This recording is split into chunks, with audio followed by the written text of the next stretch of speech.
नमस्ते। आज हम एक नई वेब सीरीज के पहले एपिसोड की स्क्रिप्ट पर एक गहरी नजर डालने वाले हैं। टाइटल है अघोर त्रिकाल का रक्षक और कहानी हमें ले जाती है आज के काशी मतलब वाराणसी। हाँ बिल्कुल।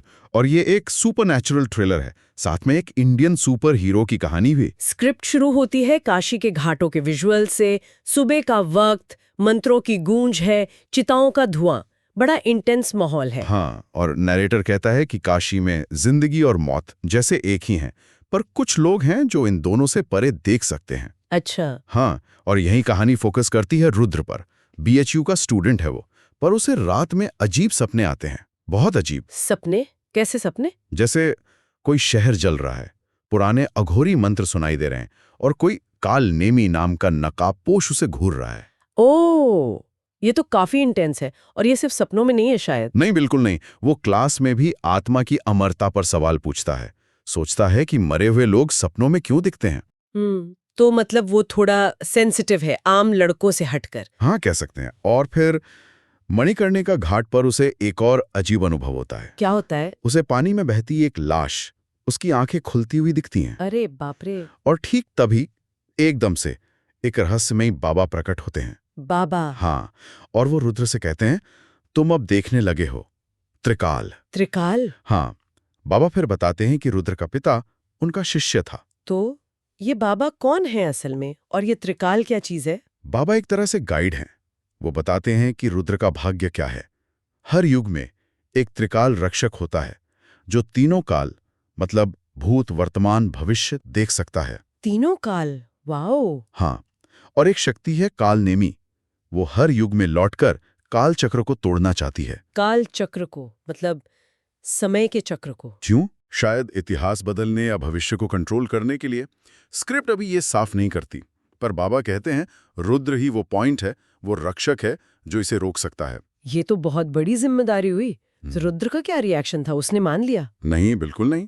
वो तो एकदम मना कर देता है। कहता है मैं कोई रक्षक नहीं हूं, मैं तो बस एक नॉर्मल लड़का हूं। हाँ, समझा जा सकता है। लेकिन बाबा उसे जाने नहीं देते।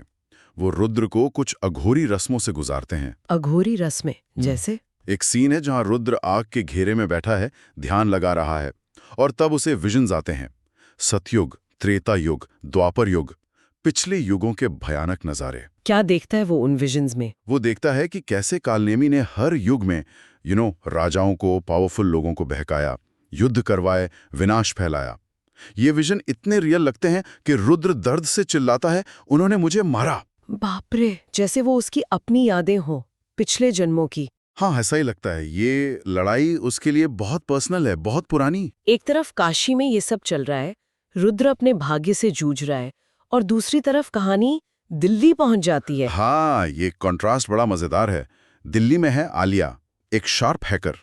उसे कुछ अजीब एन्क्रिप्टेड डिजिटल फाइल्स मिलती हैं। Digital files? हाँ, प्राचीन संस्कृत में एन्क्रिप्टेड है, और उनमें बार बार कालनेमी शब्द आता है। ओहो, तो ये मॉडर्न कनेक्शन है। बिल्कुल। आलिया समझ जाती है कि ये कोई नॉर्मल वायरस या साइबर अटैक नहीं है। वो कहती है ये कोई और ही खेल है। तो क्या आलिया भी इस बड़े खेल का हिस्सा है, या बस एक इत्तेफाक? स्क्रिप्ट इसे अभी खुला छोड़ देती है, सस्पेंस बना रहता है, लेकिन कहानी वापस रुद्र पर आती है।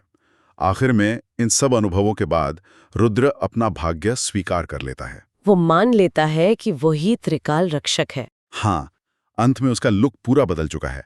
सिर मुंडा हुआ, बदन पे भस्म, गले में रुद्राक्ष। और वो कहता है, अगर मैं ही त्रिकाल हूं तो मैं इस चक्र को तोड़ने नहीं दूंगा। वाह, काफी दमदार ट्रांसफॉर्मेशन है। और बाबा वो कहते हैं, अब तू तैयार है? लेकिन एक पोस्ट क्रेडिट सीन भी है ना? हाँ बिल्कुल। हिमालय में कोई व्यक्ति है, चोल कवच जैसा कुछ पहने हुए, ध्यान में बैठा है।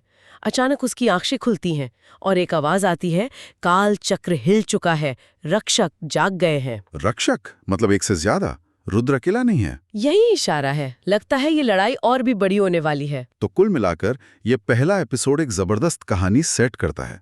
रुद्र जो हीरो बनना नहीं चाहता था, बनाम कालनेमी जो समय को ही नष्ट करना चाहता है। हाँ, और काशी का वो रहस्यमयी बैकग्राउंड वो इसे और गहरा बनाता है। मुझे प्राचीन भारतीय मिस्टिसिज्म, अघोरी, योग, कालचक्र और मॉडर्न टेक जैसे हैकिंग का मिक्सचर बड़ा दिलचस्प लगा। बिल्कुल।